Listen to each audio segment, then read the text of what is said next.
Business athletes, what is going on?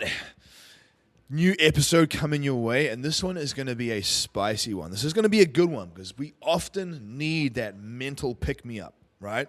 We can't just talk tactics all day, all the time. And if we can't get our head in the right place, the prettiest tactics in the world don't mean anything. I always say this. The tactics are great, but they're only as good as the solidarity of the mindset implementing them. And so if someone is weak and ill-disciplined and wishy-washy and negative and an energetic vampire, it's pretty hard to implement good tactics. So we often have to work on the mindset alongside all this stuff. And I know that personal development and mindset gets kind of beaten to death in the personal development space. But I do feel like my approach is different in the sense that I attach a lot of tangible tactics to it. It's not just a bunch of bravado. There's actually things you can do, physical actions, levers to pull. And so we're going to be covering all of that stuff. And it's this notion around stop being soft, how to build real mental grit, right? How to build mental toughness with no motivation required. That's the thing. I've had so many people say things like, I just struggle with motivation. And I'll tell you this right out of the gate. Motivation is often not the issue like you think it is. It's that your systems and processes are so haphazard or yield such a low ROI that the work you put in sucks. The work you put in doesn't create any significant change. And you're like, well, this isn't working. And then you just lose motivation. If you have the right processes, if you have the right systems in place, you will be freaking amazed at how much hard stuff you can do on a day-to-day basis, even in the total absence of motivation.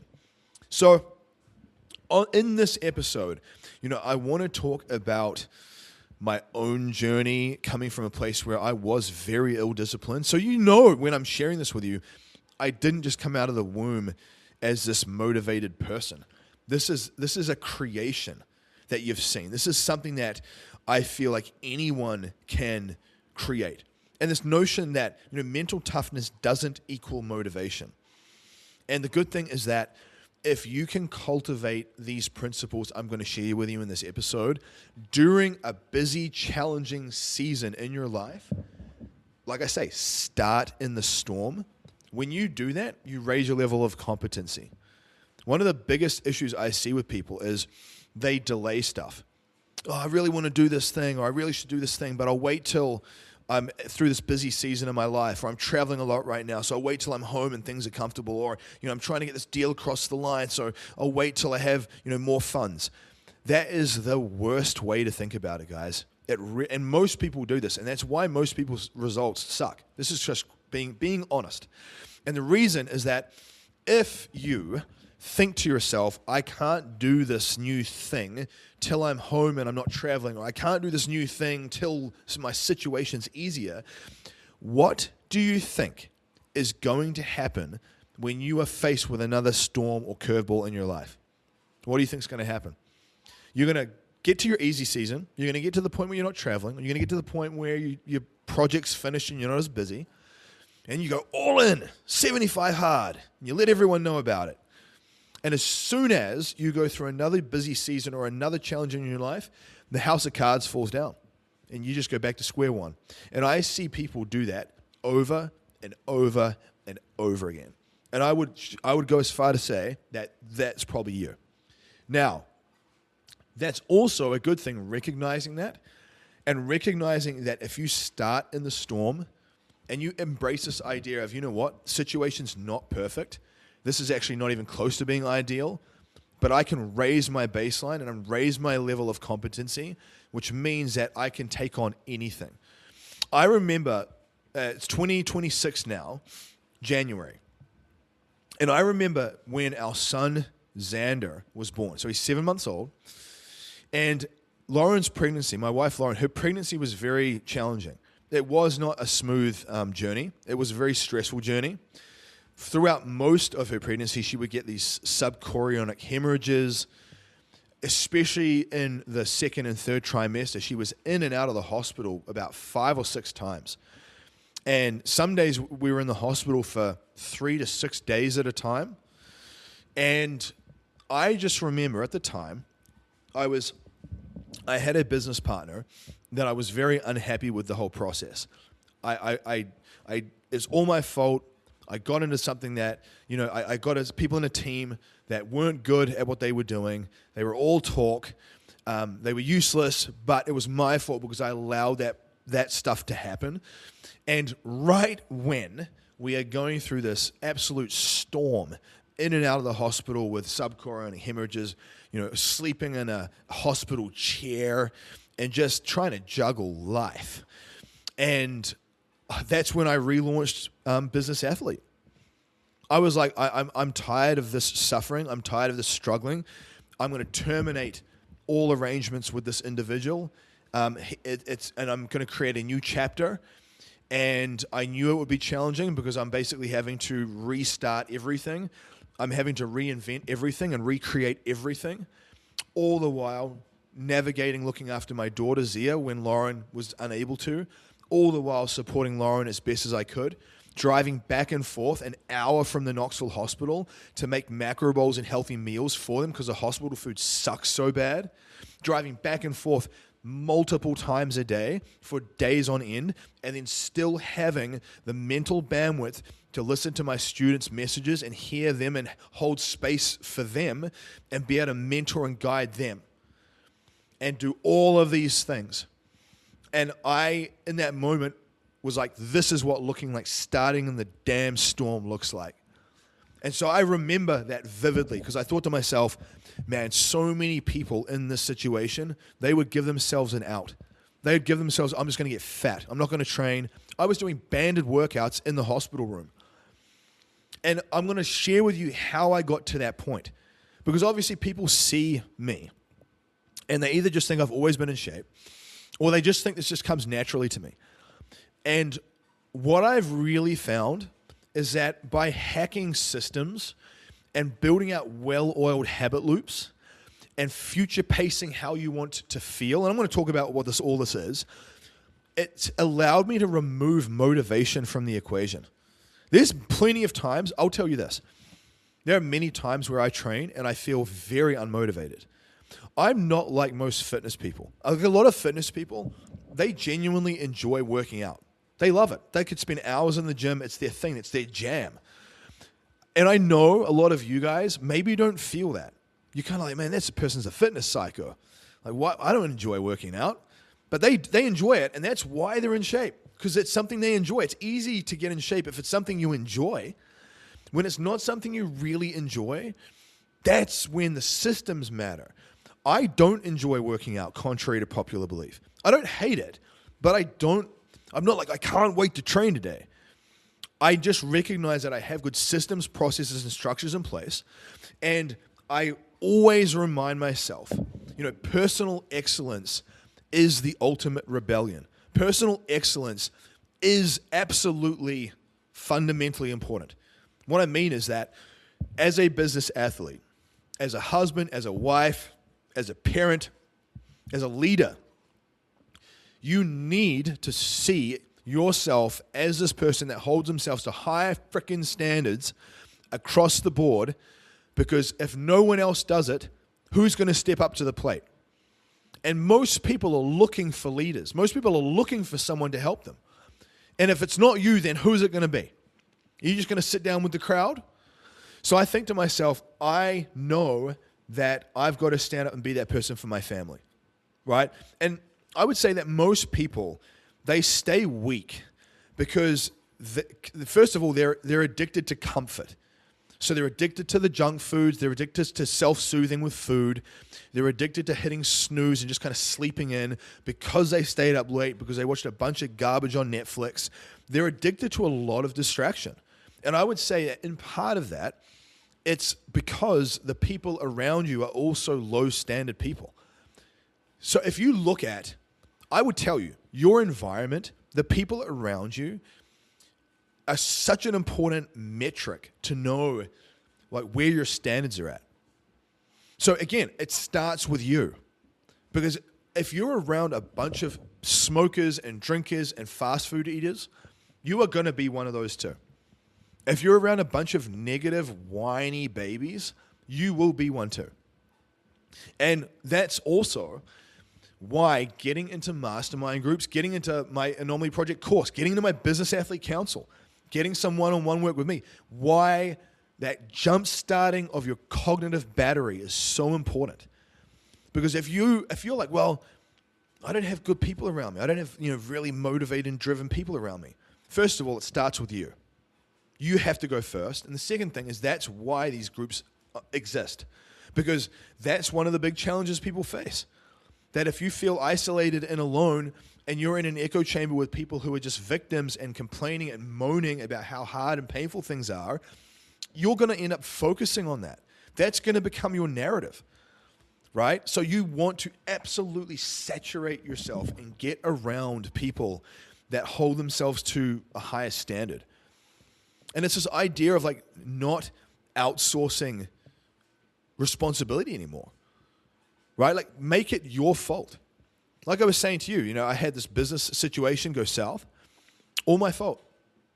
It was all my fault. I brought them on board. I let the things happen. I didn't draw boundaries. Lessons learned. My fault completely. Hand up for it. My fault. I learned. Lessons learned. We learn from it. We move forward. We refine. And we make sure it does not happen again. And I would say to you guys, the power of your reframe is such an important thing to think about, is that when you're going through your life, when you're going through challenges, rather than just whining and moaning about your situation, what is the reframe of this? So if you're getting sick all the time, or you are struggling to make sales in your business, what is the reframe here? Like, what is the positive reframe? What is the lesson that you need to learn from the situation to make sure it stops happening? What is the positive lesson that you can extract from this challenging situation? One of the things that I thought about when Lauren was in and out of hospital, the positive lesson was I was just thankful that I'd cultivated the fortitude to handle this level of pressure. I was like, I'm so thankful that I put in the foundational work before this happened. So when it did happen, I was ready for it. And that's something that I would tell you is such an important part of the equation for you. People might say, one of the common things, for example, is someone starts a process and they put in all this work and they don't see the result that they want. And then they just pout about it. They pout about it. They get negative about it. Oh, this is not working. Should I try something else? I suck. What's wrong with me? Am I broken? And I ask questions like, have I honestly been putting in an A+ effort or a C- effort? Have I honestly been putting in the effort? Have I truly been implementing the processes and the protocols to the highest level I can? How can I reframe this challenge? How can I attach my goal to a deeper driver? We talk about push and pull motivation. And push motivation is kind of that dark energy. If you look in the mirror and you're like, oh man, I'm fat. I suck. Oh, I'm broke, It's that initial catalyst of pain where you look and you're like not happy with the situation. Most people, they just are driven by push motivation and they never really take the time to think about their pull motivation, which is that light, that mountaintop, that positive magnetic attraction. You've got to have something you're striving towards that's so much bigger than you, right? And if you don't have that, eventually you'll crash and burn and you'll yo-yo diet, because that push motivation starts the process. It's the catalyst, but that pull is what keeps you going. And I would say most people haven't really thought about that. I think to myself, I even talk about future pacing and what does your ideal day look like as a way to sort of attach a pull motivation to what you're doing. So I'll give you an example. So one of the dreams that I have is that we've got this land here in the Smoky Mountains. It's in a place called Weir's Valley. It's beautiful. It's the most beautiful, picturesque spot you've ever seen, man. It's just breathtaking. I'm so just thankful that we found it. And obviously with the economy and interest rates and it's just life in general and having children and, Lauren being pregnant and in and out of the hospital, we haven't had a chance to go through the building process to build our house yet. Quite frankly, it's a big project. And we're still in the process of getting to that level where we can actually make it happen. And it's a big dream of ours. And it's a passionate dream that I have. And I can truly envision it in my mind. I can stand here and I can close my eyes and I imagine this beautiful porch that we're on this beautifully, structured, architecturally beautiful house that we have. And there's this winding driveway that with all these pavers and landscaping that wraps its way up towards the house and pulls into the front. And the kids are just running in the front yard through the apple trees and the different fruit trees. And the mountainside ahead of us is bright orange and red in the height of fall. And as that sun's going down, that crisp air, I can hear the mountain stream just trickling along down at the bottom of our property. And I just stand there and I just think, man, this is beautiful. And I look over and I see the barndominium that's kind of color matched with the house, where I have a fully commercial-sized gym in there, and I have my office set up and a workshop set up so you guys can come out and do workshops in this environment and learn and immerse yourself. And I just see this beautiful situation, fresh vegetable gardens, where Lauren goes in there and homeschools Zia and Xander and shows them how to grow these different things. And I see this freaking dream so close, I can feel it. It's like a full sensory experience. And it didn't happen overnight. Like, it's something you have to think about and revisit and focus on over and over and over and over again. But that motivation is so clear in my mind, I will move heaven and earth to make it happen. It will happen. And I say this because you got to have this big, juicy, exciting vision. Think about that. And the reason why I say this is important is because then I ask myself, who do I need to become to create that dream? That dream that I have, that's going to require a different level of skill. It's going to require more income, a bigger financial base, everything. Who is that person? Who is that version of Fraser that creates that dream? How does he operate? How much value does he bring to the marketplace? How does he coach people? How does he lead? How does he show up as a husband, as a father, as a practitioner? And I say to myself, from all of that, what are the next best steps and what are the habits, routines, and rituals I must do today to start materializing that individual that will create that outcome? And that is how I anchor it back to all the health processes. I think to myself, I've got to be in the shape of my life because I want to be a walking billboard for people to show them what's possible as a husband, as a father, juggling business, juggling all the things, and I'm in better shape than 99% of the population, and I sustain it long term, and my blood work is perfect, so my energy is good all day long. I need to demonstrate and model that every single day to show you guys that it's possible. Because then I will have more good people come into my rotation. I'll have more good people realize, hey, I want to learn from this guy.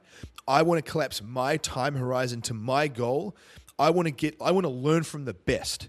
And then you jump into my coaching methods and you become part of the team, and then we both win. And then that's how I create this vision.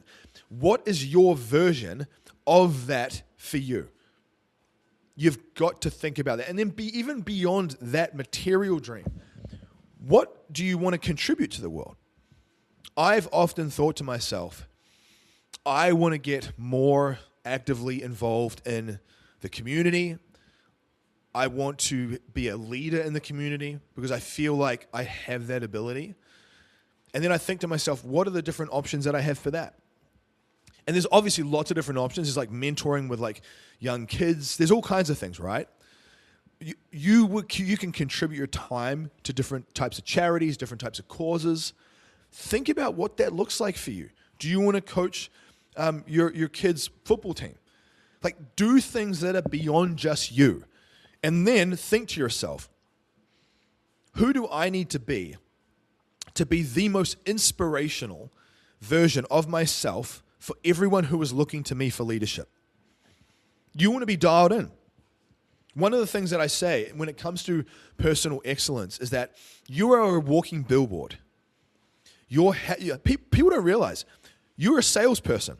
You might be like, no, Fraser, I'm a stay-at-home mother. I'm not a salesperson. No, you're a salesperson, period.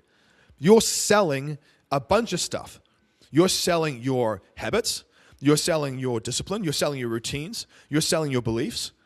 You're selling your level of skill. You're selling your level of persistence in your physical package. The way that you look and show up says a lot about who you are.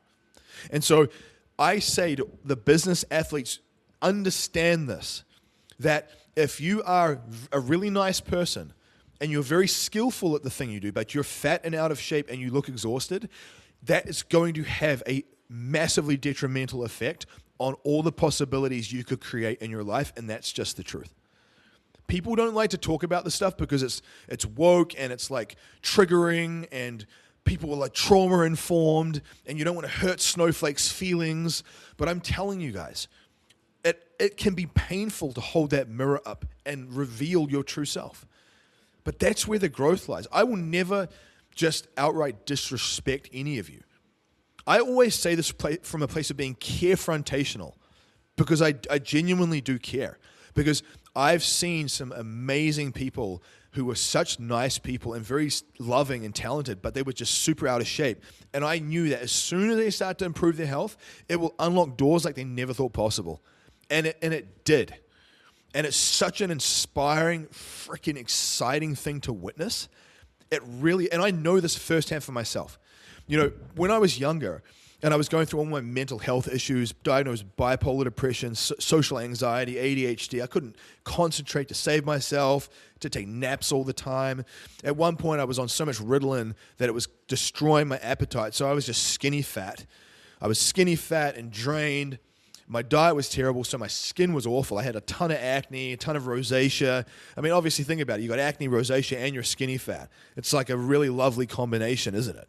And then equally, when I got off the medications, my sort of outlet metamorphosized, which is very common, by the way, to food. Food is the elephant in the room. Food is the biggest addiction you all face. If you are not in great shape and sustain it, you have some degree of food addiction because you wouldn't choose to be 50 pounds overweight. You get there because it's the outlet and you don't know how to manage your nervous system and your emotional state without it. So that's part of what we do. That's part of what we learn. But when I stopped my medications, all of a sudden now my outlet was food. And so I gained a bunch of weight and I looked like a moon face, a big swollen guy. Now I had some muscle, but I was also fat. And equally, my big red face, rosacea, pimples, swollen, puffy, that's not a good look. It's not a good look. And I'm sure if people looked at me, they'd be like, wow, that guy just looks kind of drained. He looks exhausted. He looks like he's going to have a heart attack. And that subconscious messaging does have an effect. It does have an effect. So I would tell you that whatever you do, you are selling your lifestyle and you're selling yourself. And so do you want to maximize that positive effect as much as possible? And do you want to create leverage with that? Or do you just want to settle for where you're at? I say be a lighthouse. So a tugboat versus a lighthouse, right? There's a story. So the boat comes into the harbor. And the boat is representative of your kids, your spouse, your team, your friend. And that boat is trying to navigate the ocean, the currents, the wind, the waves, the rocks. That's like life. That's navigating life. The tugboat goes out to the boat, hooks the line onto the boat, and pulls it to the destination. That pulling looks like you nagging or you excessively cheerleading, or you gaslighting someone to take action. You know, if you're nagging them to do the thing, if you're begging them to do the thing, if you're blaming them to do the thing, you know, if you're just like dragging them over the finish line, you might get them to some type of outcome, but as soon as you stop pulling, everything implodes. The house of cards falls down. This is why I focus so much with my students, with many of you guys, on that internal mindset game. Because I've seen so many people start a process, get in great shape, and as soon as they leave the coaching, they implode. Everything goes back to square one because it was tugboat energy that got them there. Which is now why I talk so much about you being a lighthouse. So a lighthouse just models the way. You stick to the high levels of standards, you implement the processes at a high level for yourself, and you just model what works. And you basically shine the light. You illuminate the path. So the boat comes into the harbor and the path gets illuminated, but the boat does the work to navigate the waves and the rocks. But it gets the help with the path of light. That's you being that inspiration for the people around you. And that's why you see me show up in my coaching groups every day. It's why you see me show up on social media every day. Because I recognize that some of us are going to have to adopt that lighthouse responsibility. Like I've said, if you don't do it, then who? And that's part of the problem with society, is that no one wants to take full ownership of anything. You see even in politics that everyone just blames everyone else. It's the most pathetic beta male stuff I've ever seen. It's the opposite of what Navy SEAL Jocko Willink talks about in his book Extreme Ownership. There is a nobility about just owning your situation, because when you do that, you can do massive things about it. So I say this because I just wanted to frame all of this stuff for you guys as to what's going to drive you, what's going to get you going. You've got to think in terms of being a lighthouse, in terms of showing up and being a good model for your kids and your spouse. If you are out of shape and not healthy, what do you think that's teaching your kids? I've seen a few entrepreneurs online, nice guys, but like 50 to 100 pounds overweight. That's the worst thing you could be doing for your children. I'm sorry, but it is. Because now what you're doing, and I actually see the kids are also overweight, and I think you are absolutely harming them. You're absolutely harming them, because now they're going to suffer through the same abuse and bullying at school that you probably went through. Because you haven't chosen to step up to the plate and take full ownership of your situation, get help and change it. Be a cycle breaker. I've had so much pain and suffering in my family tree, guys. From all the addiction, the abuse, there's been so many challenges. And I could have easily just gone down that path, man. I could have easily just been like, I'm this way because. It kind of reminds me of the story of the alcoholic father with the twin boys. And as the boys get older, when they're adults, one boy becomes an alcoholic. The other boy doesn't touch a drink, doesn't do it at all. And when someone says, why don't you drink? And he says, because of my father. And when the other one says, why don't you? When the other one says, they say, why do you drink? He goes, oh, because of my dad. One of them is fully blaming his father for his situation. The other one is using him as an example of what not to do. So I hope that your kids use you as an example of what not to do. But in an ideal world, you want to be their superhero. You want to be their absolute freaking inspiration. So obviously, don't shame yourself into oblivion. That's not useful. But look in the mirror and recognize that the patterns of behavior, the things you're modeling, that frenetic energy, that lack of focus, those sloppy health habits, they see that. And that's what they're going to model. So be that leader you know you can be. So this is why we focus on these principles. It's what cultivates that grit. When you constantly revisit why you're doing this. It's not just about freaking abs or being in a nice bikini in Florida. It's so much more than that. That's a great byproduct. I always tell people, getting in great shape, it is awesome. I mean, you walk around, you garner so much respect. People instantly basically become subordinate to you. Which when you have good intentions and you're a good person, that's not a bad thing. You have nice positive persuasion. You use it for the right reasons. But it's a very useful tool. Whereas equally, if you're not looking after yourself and you're not in great shape, that also sends a message. The people around you are going to hold themselves to the standards you hold yourself to. And so if you have a team, if you're a business owner, entrepreneur, CEO, you sure as hell cannot expect your team to be high performing if you're not. So it absolutely starts with you. You are the high tide that rises or sinks all ships, period. It's your fault if they do not step up to the plate and succeed and win. It starts with you winning first. That's also why I say you've got to put your oxygen mask on first. From a tactical standpoint, you probably think, okay, Fraser, you've been rambling. I get it. Like mental grit, rah, right?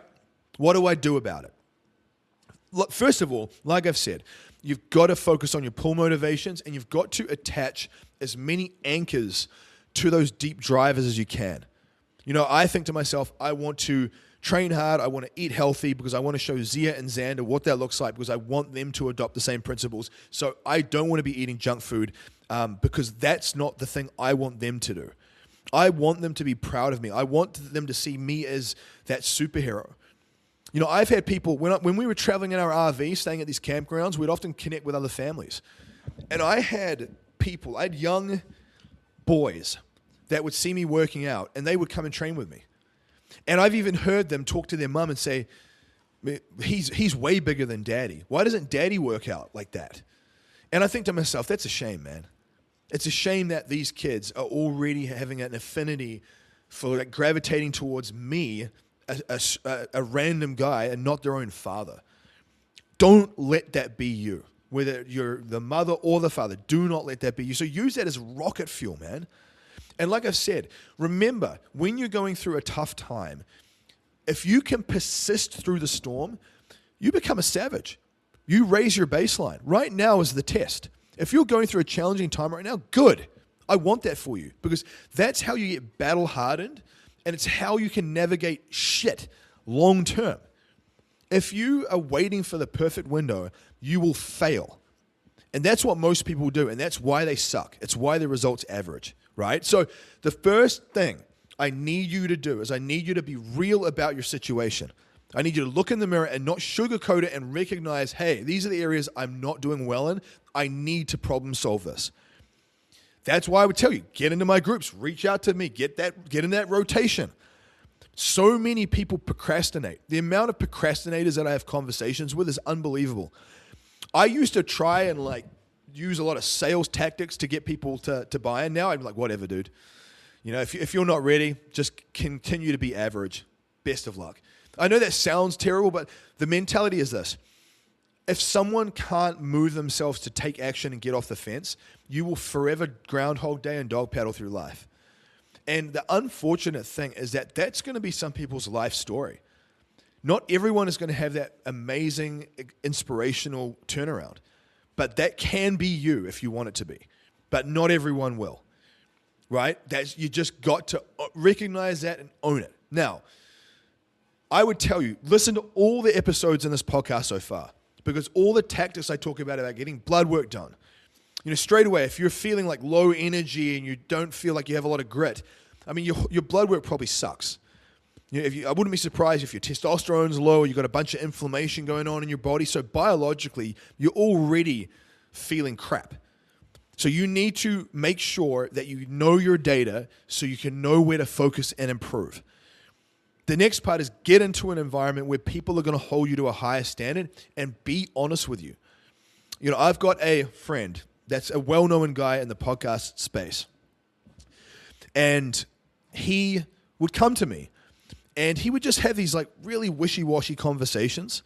He'd sort of message me and I felt like it was one of those classic examples of a nice guy who means well, but the light's on and no one's home. The light is on and no one is home. And I was like, you know what? I'm tired of this. I'm tired of engaging in these open loop conversations that don't go anywhere and it just wastes my time. It just takes up my bandwidth. And especially when he was talking about the hardships he's going through, and I can see why. And I said to myself, as a friend, as a mentor, I have a duty to sort of illuminate the blind spot. Because most people will never do this. They don't want the confrontation. And so I said to him, look, man, I'm just being honest with you. When I talk to you, it's like the light's on and no one's home. All these open loop conversations, I can tell you're spread so thin, you're not even really taking in what I'm saying. You're there and you're nodding your head, but you're not actually listening. And so it's a very unfulfilling conversation. I don't want to keep having these because I feel like it's just wasting my word count. It's wasting my voice. Like, you need to be more present, and you need to start thinking about being home when the light is on. And it was interesting because I didn't know how he would receive that. And he came back to me and he was shocked. But what he did was, when he got that feedback from me, he went and he asked the people closest to him. He went and asked his wife, and he went and asked his team, his business team. He went and asked some of his best friends. And get this, they all said it's true. All of them. They said Fraser's right. What he said to you is true. And he was one part horrified, one part mystified, one part humble, one part thankful. Because he was like, I just can't believe like no one said anything to me. And that's why being in environments with people that hold themselves to high standards is a good thing for you. Because we all have excuses. I hear all the excuses. People have, and I get it. I mean, we all have excuses. I even have to gut check myself at times because I can catch myself doing this. And I know, I sure as hell know if I do it, everyone else does it even worse. So get in environments, get into proximity, and get around people that are holding themselves to higher standards and are motivated and driven. Outside of that, I would tell you that just starting to get intentional with the bookends of your day. So the bookends of your day is basically your morning process and your evening process. In episode 7 of my Habit Loops episode, I talk a lot about my evening routine and the habit stacks and the habit loops that I use that then breed into the morning process.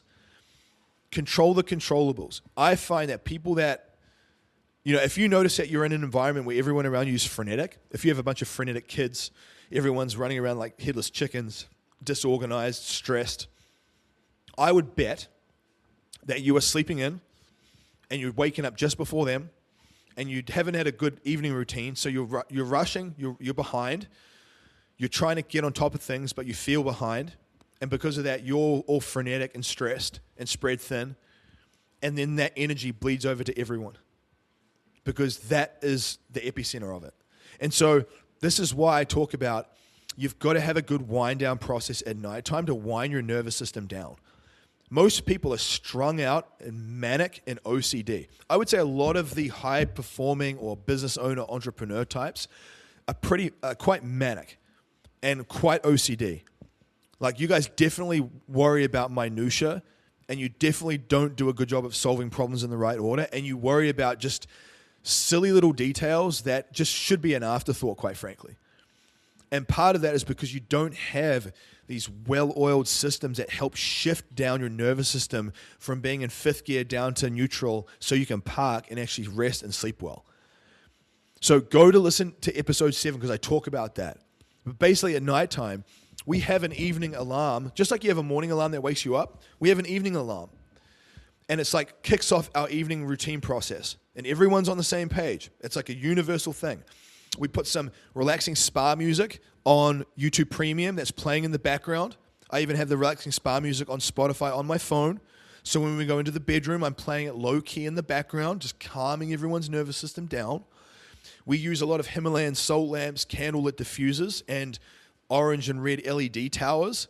So rather than having a bunch of sort of stressful, bright, blue interior light, which is obviously not good for your nervous system, we have all those calming sunset type tones. Blue light filter on the phone. We don't watch a bunch of stressful stuff on social media. We're not watching a bunch of stressful, arousing stuff on Netflix. You need to calm your nervous system down. We diffuse some lavender or some relaxing essential oils to tap into that olfactory system. So the music is tapping into your auditory system, your hearing. The oils is tapping into your olfactory system, your sense of smell. The candlelit diffusers and the Himalayan salt lamps and the red light panels are tapping into your visual cortex, so your ability to see. We drop the air temperature down in the house, down to between 64 and 66. So that's your sense of touch. Can you see here how you're tapping into all these different sensory systems in your body and downshifting all of them as a united front? We make sure that we eat dinner early enough to allow for digestion to take place. Everyone gets calm. Everyone starts to wind down. And I'm telling you guys, we even sit on the bed and we just read some storybooks and we just connect with each other. And often we'll just kind of give each other little massages and stuff, just calming the nervous system down. And I say this because I wake up at between 2 and 3 a.m. every day without an alarm. And I get many people say, how on earth do you do that? You can fake that for a little while. I will say this, you could fake waking up at 2 a.m. for a week, but after that, you'd be fried if you didn't have your T's crossed and your I's dotted and be truly optimal, because you wouldn't be able to sustain it. But people have seen me do this for years on end now, years. And I go all day up until dinner time, and there's no naps, there's no crashing and burning, there's no extra caffeine, because these systems and that level of personal standard that I hold for myself that you can learn. And I promise you, you stay the course with these episodes and you will learn it. Feel the intention and the authenticity in my words here, right? So that evening routine winds the system down. In the morning, I make sure, like I said, episode 7 talks about the habit loops. In the morning, I've got a bunch of processes that are already prepped out from my evening routine. So when I'm making dinner, I double stack and habit loop some things that I prepare for my morning process. My coffee pot, my hydration, my supplementation, these things. So when I get up in the morning, my gym clothes or my work clothes are nice and clean. My supplements are there, my hydration's ready, the coffee pot's ready to go, everything's just like rinse and repeat.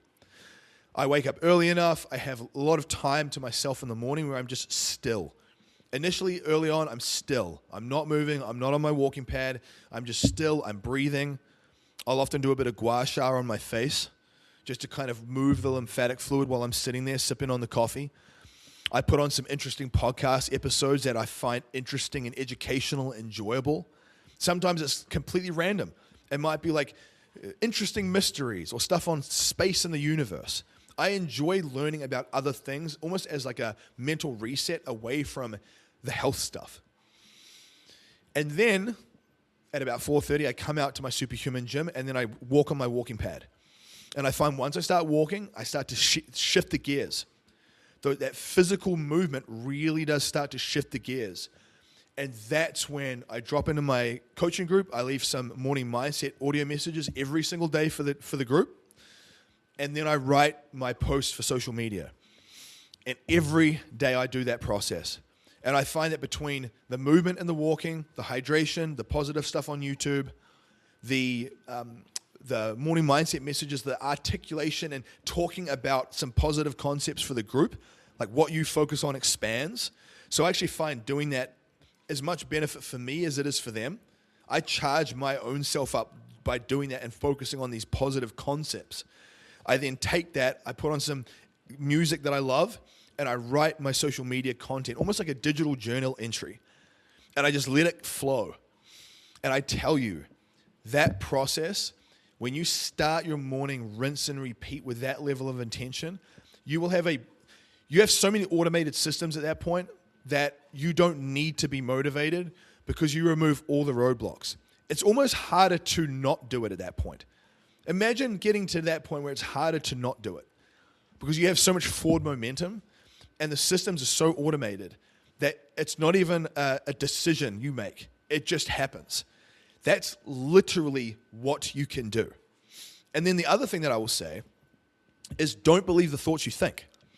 Very often when I first wake up in the morning, my mood will be kind of flat. It's not low, I'm not depressed, but it's flat. I don't feel great. I definitely do not go into my Facebook messages. I do not check my emails. I do not check my messages. I don't check any notifications on my social media at all. I don't want anyone else's reactive energy or stress to infiltrate my mind first thing in the morning when my mind is highly malleable.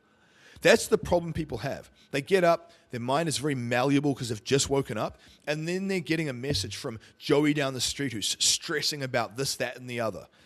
Don't let that person's stress permeate your psychology. I have to deal with a lot of manic, stressful people at all areas of life. It's just the nature of the game. And I must protect my space, get myself into that higher physiological performance state, so then I can actually meet them and provide them with the right leadership. So you want to shift your gears up first, get your movement in early, train early if you have to, hydrate, put on some positive content, shoot an Instagram story to kind of articulate the message, articulate the lesson. Because remember, when you teach things, you reinforce those principles into yourself the most. It's why I actually encourage all my students to reteach what I'm sharing. I'll often go into social media and I'll see them posting status updates and things about what I talked about yesterday or that morning. And I'm like, hell yeah, I like that. Because they're reteaching it. The fastest way to anchor this into your subconscious mind is to teach it. And that's why I literally teach this stuff every single day. Every single day. And when I talk about don't believe the thoughts you think, if I was to wake up and I was just to kind of feel my state when I first wake up and I feel flat, kind of tired, bit unmotivated. If you just sit in that feeling and you're like, oh, I feel tired, today's going to be so hard, and you start to marinate in that energy, that's why you stay stuck all day. What I do instead is I think to myself, this is just a state that I'm in right now. This is just a temporary chemical state I'm in right now. And once I start moving, and once I start waking up, and once I start verbalizing some good lessons to the tribe, I will shift my gears up. I will start to notice how I feel better. And as I feel better, I will focus on that forward movement. And I tell you, that's how you overcome the motivation hurdle. If you're not motivated and you can't execute the thing, it's because you're sitting in your current state and you're ruminating on the feelings that you're getting right now. You're not pulling the physical levers. Movement is so underrated. Why do you think that the second episode that I put out of this Business Athlete podcast was on walking, on movement? Because walking, especially outside in the light, is one of the most potent levers that you can pull for energy optimization, enhancements in mental health, and improvements in digestion and fat loss. It is fundamentally useful, and most people have no idea. Get yourself a walking pad, and 30 minutes in the morning, within the first 30 minutes of waking, walk. Read your Bible, listen to an audiobook, send a voice message to a friend, watch a YouTube video, do what you have to, but walk first.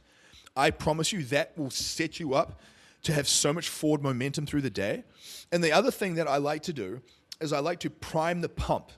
So through the day, outside of your morning and evening routine, every hour I'll block my work, and then with about 5 minutes to spare, I'll either go outside in the light and I'll power walk, or I'll just walk on my walking pad, or I'll jump on my air bike and I just pump my legs for 3 minutes. It's nothing excessive. I'm not trying to sweat my butt off or anything. I'm just priming the pump. You will be amazed at how much you notice your energy improves, which then in turn improves your mood and your state when you just prime your pump for 3 to 5 minutes. I see people who follow this based off what I've done, and it changes their life. They perform at a way higher level. They're in a much better mood through the day. And when you're in a better mood, you will have more, quote unquote, motivation. Your ability to manage your energetic state is the piece that's missing. That's what causes the lack of motivation. Because if you're feeling tired and you feel like you're wading through molasses, it's pretty hard to be motivated to do stuff. Whereas if you can stay on top of it and add in little movement snacks through the day, even especially getting outside in the light on those days where it's sunny, that keeps your energy stable. That energy stability keeps you in a better mood, and that mood allows you to be more motivated. You get more done. And I see this as absolutely being fundamentally true for me in my own journey. Because there's times where I don't want to work out, and I don't think about that feeling and just rule it out. I just go through my systems, go through my habit loops, go through my priming the pump process. Like my priming the pump process is literally, say I'm doing this podcast right now. When this is done, I'll assess the weather outside. We've had a winter storm coming through right now, so it's very grey. If it's really grey and raining, I won't obviously go outside. But if the sun was out a little bit, I would go outside. In summertime, I usually take my shirt off. I'll take my shirt off and I'll walk around the block. Our private cul-de-sac is about a quarter of a mile. So I'll power walk around there. I'll usually do a Instagram story or a quick voice message or a quick video message to a coaching client or to one of my coaching groups. I find something about getting on the camera, articulating a positive thought, articulating a lesson, a teaching point while I'm walking is like a double tap for energy. I then come back and I might jump on the air bike for 2 or 3 minutes, pump the legs a little bit more. I breathe while I'm doing it, and then I reset the system and I go straight into my next work block. And I'm telling you, this is what creates that quote-unquote motivation that people are missing, because you stay on top of your physiology. See, most people, what they do is they get up, they take a bunch of caffeine in the morning, they work out, they might work out hard in the morning, they have a bit of energy from it, their day starts off okay. As they go through the day, they sit on their ass all day. As they sit on their ass more, they start to get more tired, they feel a bit more lethargic. Maybe they add a bit more caffeine in. That increase in cortisol sends out more blood sugar. They start getting cravings. They might have lunch or they'll snack. Then they feel like they need to take a nap. And then at that point, you probably do take a nap. You wake up, you feel groggy, you feel irritable, and you feel like you need to snack on something because your blood sugar levels are all over the place. And then you just kind of grind your way through to dinner time, just barely hanging on. That's what most people do. Whereas if you take a prophylactic approach where you strategically add in proactive bursts of priming the pump and movement through the day, and these pattern interrupts of sending like positive pour into other people. I've had a conversation with one of my friends a while back. It really stuck with me. And I said, you know what, man? If I said this in public, people would probably be so triggered by this. And I'm going to share it with you. I said, people who are mentally ill, people who have like depression, anxiety, they're very selfish. People who are mentally ill are actually very selfish. And he's like, explain, I'm curious. And I said, I found, and I say this firsthand because I used to be really mentally ill, and I was incredibly selfish. Because I find that when people are really mentally ill, all their dialogue is me, me, me. What about me? My life, my problems. You just are an energy vampire. You just emotionally dump over everyone else. Pay attention to how much emotional dumping you do. When you message people to conversate with them, are you just whining about your situation all the time? Are you just complaining about how your day's been? Are you going through a hard business thing and you just keep regurgitating and complaining about it? That's emotional dumping. That's like a repellent for people. People don't want that. They're struggling with their own life enough as it is, right? And you adding to it. And I say this because I don't want you to think that you suck or that you're unworthy of love and connection. But what you need to realize is that if you're just up in your head and all your dialogue is like, poor me, poor my situation, my challenges, my hardships, that me, me, me dialogue is very selfish dialogue. And it usually then means you go inward and you don't help anyone else. You don't pour into anyone else. And the thing that people tell themselves is they say, oh, well, how am I meant to help other people if I can barely help myself? That's the wrong mentality to have. I think about it like a fusion reactor. It's like a self-fueling system. The more you compliment and you sort of pour into other people, you get that energetic charge back. It's a bit like if you're standing in the sun, me standing next to you is not going to take away from you getting sunlight. You're still going to get all the sun you need, but now I get some sun too. So I actually find that just by going through social media and commenting positively and supporting people, like support people, leave positive comments, send a quick positive voice message, send a quick positive video message, let someone know they're doing a great job in a certain thing and be authentic and genuine about it. Connect people with someone that they could do business with. I love when my students share and talk about what I do more and help me get other good people come into the rotation. Because some people don't even think about that. Some people do not think about the struggle and the journey of an entrepreneur that's with no safety net. And you grind your butt off. And you have people that you've helped and transformed their life and they don't say anything. And obviously it is what it is. You're not like, trying to hold them to that. But the beautiful thing when someone thinks about you and they just pour a little bit of positivity into you, it's such a gift. It's such a gift. And I don't think you realize how much of a day you could change in someone's life by doing that with a few people every day. So when that me dialogue is selfish, what I would say to you is, how can you turn that outward and say, who can I compliment today? Who can I support today? And you don't have to obviously give people money or like spend, get on the phone and talk to them for an hour. It takes 30 seconds to say something beautiful and nice and meaningful to someone. Do that to 5 people every day for the next month. Make it a habit. Set an alarm reminder and do it. I promise you, when you start to pour into other people and you start to share the journey and connect and just compliment and encourage other people, you will notice that you really start to elevate in terms of how you show up. You'll feel better. You'll start to notice you feel this energetic charge, and that energetic charge is what helps you be more, quote unquote, motivated. It's an energy problem. It's not a motivation problem. It's an energetic management problem. I would also say you really need to focus on where you focus. So I turn off all my push notifications to my phone. I don't get text message notifications. I don't get any push notifications on Facebook, Instagram, nothing. I don't get email notifications, nothing. I go in there with intention. So I go in there and I run through my list. So I'm going to go into my different mastermind groups. I'm going to add value and interact. I'm going to scan my wall. I'm going to add value and interact. I'm going to go through my stories and add some value and interact and connect. And if you do that in little 10-minute blocks, man, you will really start to notice that people start to magnetize towards you, and it makes you feel charged up, man.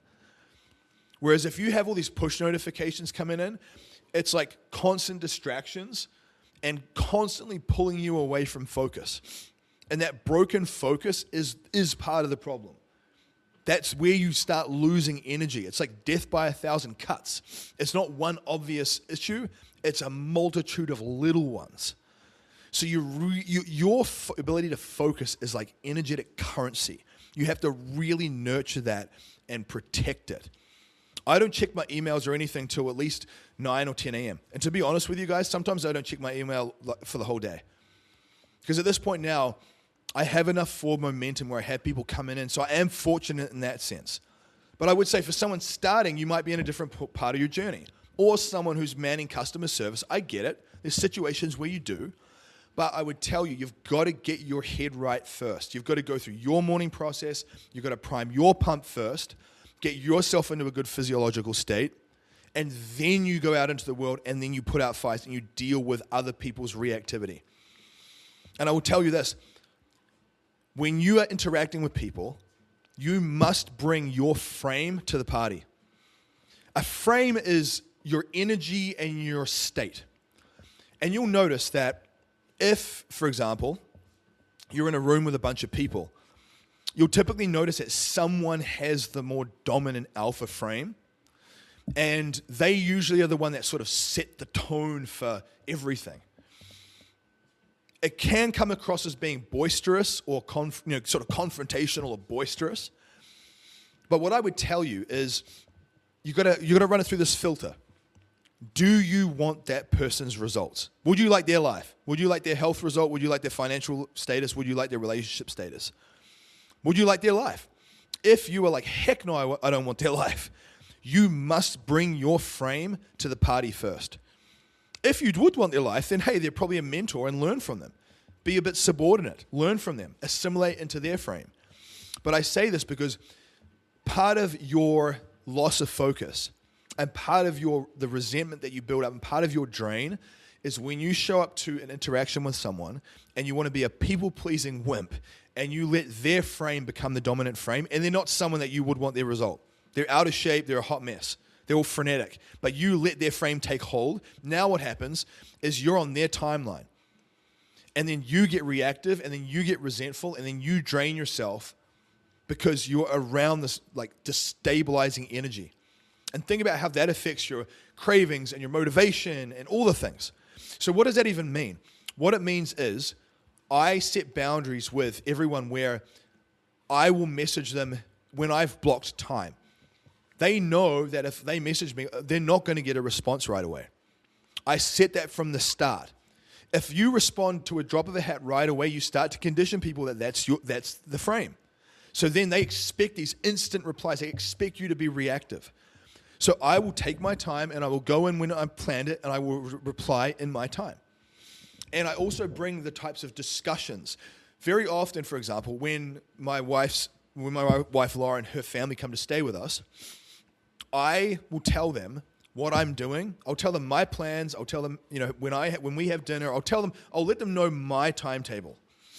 And I'll say, you guys are more than welcome to jump in and have dinner with us. You're more than welcome to take a walk with Lauren or I when we do it. You're more than welcome to kind of, jump in and work out in my gym when I'm, not in here and I'm in my other office upstairs shooting a podcast. But I'm not going to have to tippy-toe around you guys. So at 5 p.m. when I go and make dinner, that kitchen is clear for me. And you can work around that as much as you want. And you can have any of the foods that you want, but you're not bringing the junk food into the house, because I don't want Zia to see that. And you're not going to be making your meal when I'm coming in to make my meal for my family. And I set those very clear systems, processes, and structures. And the thing is, I know that for some people, they're like, oh man, that's a lot, dude. I'm sure you're going to offend people.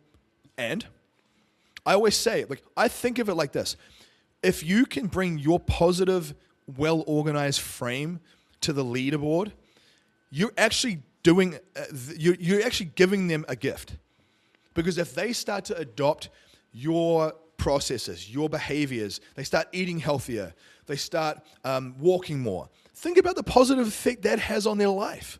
That's what I think about. You're actually giving them a gift. It's a disservice if you just subordinate and lower your frame to fit their agenda. So I say this because part of this is learning how to get past the people-pleasing. It's learning how to set boundaries. It's learning how to become a better leader. And part of you becoming a better leader is by following through on the things you said you would do long after the mood you said them in has left you. Play that again.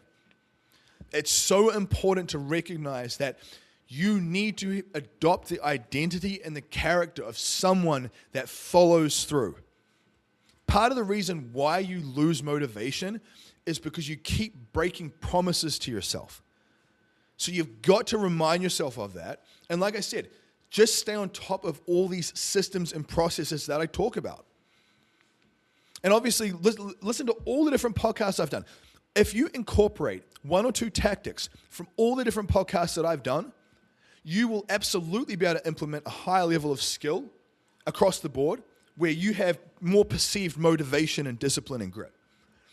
And I think the last thing that I just want to say is that you want to get around people that have that identity, that they just recognize themselves as a disciplined, ambitious person. And I want you to step into that role too. I don't want you to keep repeating the story to yourself that you're just this fat, useless, lazy sack. That's not useful. Start to get around people who push themselves and remind yourself, man, my new identity is someone who follows through. My new identity is someone who doesn't drink. My new identity is someone who gets up earlier and doesn't hit snooze.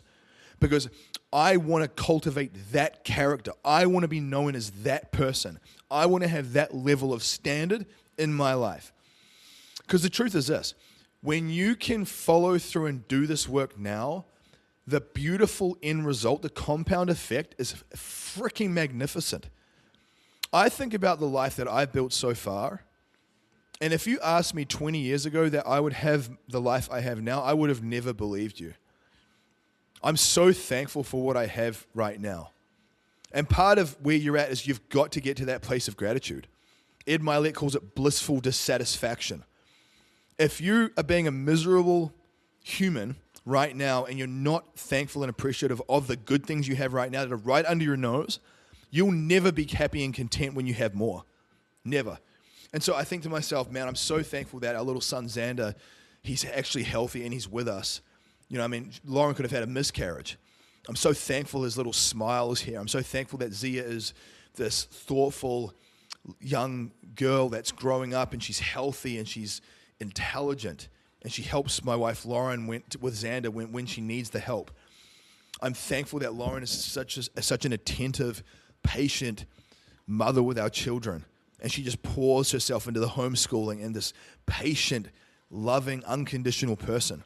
And she's seen me just go through so many metamorphoses in my life, and she supports the crazy visions that I have for us.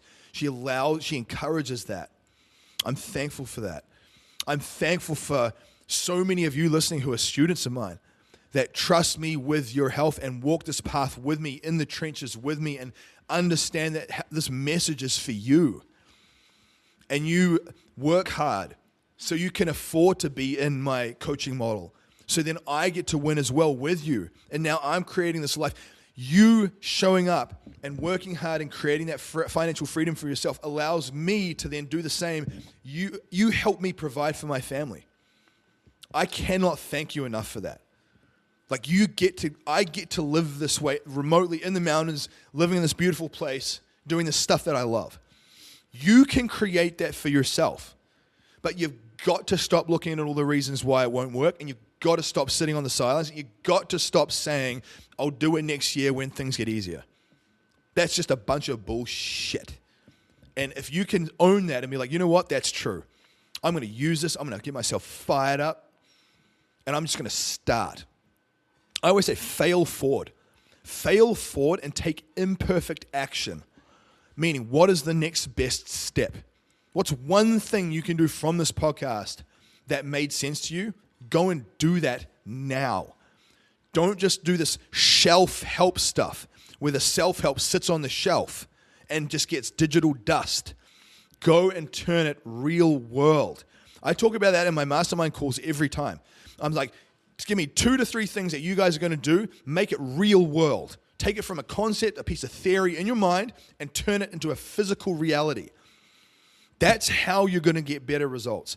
The body that I have, the life that I have, is because I literally pulled the levers, the theoretical things, and I turned them into a physical, real-world action. Like I talk about, the morning routines, the evening routines, the priming the pump, the habit loops, the turning the notifications off, the way you bring your frame to the equation, the macro bowl formulas I talk about, or getting the blood work done.